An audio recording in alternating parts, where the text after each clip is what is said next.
గడిచిన అసెంబ్లీ ఎన్నికల్లో తెలుగుదేశం పార్టీ చరిత్రలో చూడని విజయాన్ని అయితే చూసింది. జనసేన బీజేపీతో పొత్తులో వెళ్ళిన తెలుగుదేశం పార్టీ అఖండ విజయాన్ని సాధించింది. చంద్రబాబు నాయుడు గారు 4వసారి ముఖ్యమంత్రిగా ప్రమాణ స్వీకారం చేశారు. అయితే ప్రభుత్వం ఏర్పడి 50 రోజులు కావస్తుంది. ఈ సందర్భంగా రాష్ట్రంలో ఎక్కువ డిస్కషన్గా మారింది శాంతి భద్రతల టాపిక్. ఎందుకంటే రాష్ట్రంలో చాలా హత్యలు జరిగాయి, అలాగే బాలికల మీద అత్యాచారాలు జరిగాయి, అలాగే కొంతమంది ఇళ్ళు ధ్వంసం చేయడం ఇలాంటి కార్యక్రమాలు జరిగాయి.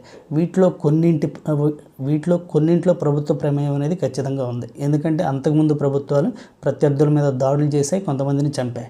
అయితే ఇప్పుడు తెలుగుదేశం ప్రభుత్వం వచ్చినా అలాగే కొంతమంది మీద దాడులు జరిగాయి, కొంతమందిని చంపారు. అయితే కొన్ని ఘటనలతో ప్రభుత్వానికి ఎటువంటి సంబంధం లేదు, అది కాదనలేని సత్యం.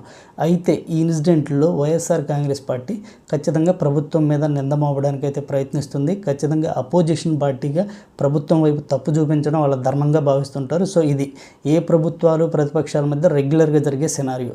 అయితే ఈ సినారియోలో తెలుగుదేశం పార్టీకి చెందిన ఒక కీలక మంత్రి పదవి మాత్రం ఊడిపోయే అవకాశాలు అయితే కనపడుతున్నాయి. ఆవిడ ఎవరో కాదు, హోమ్ మినిస్టర్ వంగలపూడి అనిత.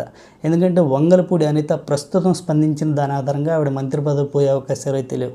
గతంలో ఒక ఇంటర్వ్యూలో వంగలపూడి అనిత మాట్లాడుతూ, మా ప్రభుత్వం రాగానే మొదటి 6 నెలలు మా పార్టీకి సంబంధించిన దాని మీదే పనిచేస్తాం.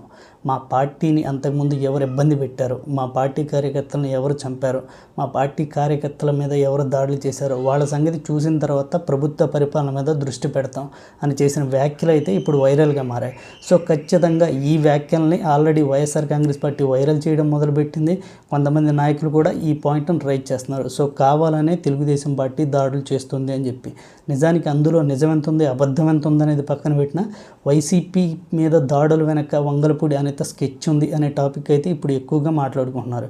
దీనికి కారణం గతంలో ఆవిడ ఒక ఇంటర్వ్యూలో చేసిన వ్యాఖ్యలే ముఖ్య కారణంగా కనపడింది. సో తెలుగుదేశం కూటమి నుంచి ఒకవేళ మంత్రి పదవి కోల్పోయే అవకాశం ఉంటే కనుక ఫస్ట్ ప్లేస్లో వంగలపూడి అనిత అని కనపడుతుంది. ఎందుకంటే ప్రస్తుతం శాంతి భద్రతల విషయం పెద్ద టాపిక్గా ఉండగా దానికి సంబంధించి హోమ్ మినిస్టర్గా ఉన్న వంగలపూడి అనిత అనే గతంలో ఇలాంటి వ్యాఖ్యలు చేయడంతో సో ఈ దాడుల వెనక, ఇలాంటి ఘటనల వెనక హోమ్ మినిస్టర్ ప్రమేయం ఉంది అని ప్రతిపక్షాలు అలాగే సామాజిక కార్యకర్తలు ఆరోపణలు పెరిగినాయి. సో ఇలాంటి పరిస్థితుల్లో వంగలపూడి అనిత మినిస్ట్రీ మాత్రం ఊడిపోవడానికి ఎక్కువ ఛాన్సులు అయితే కనపడుతున్నాయి.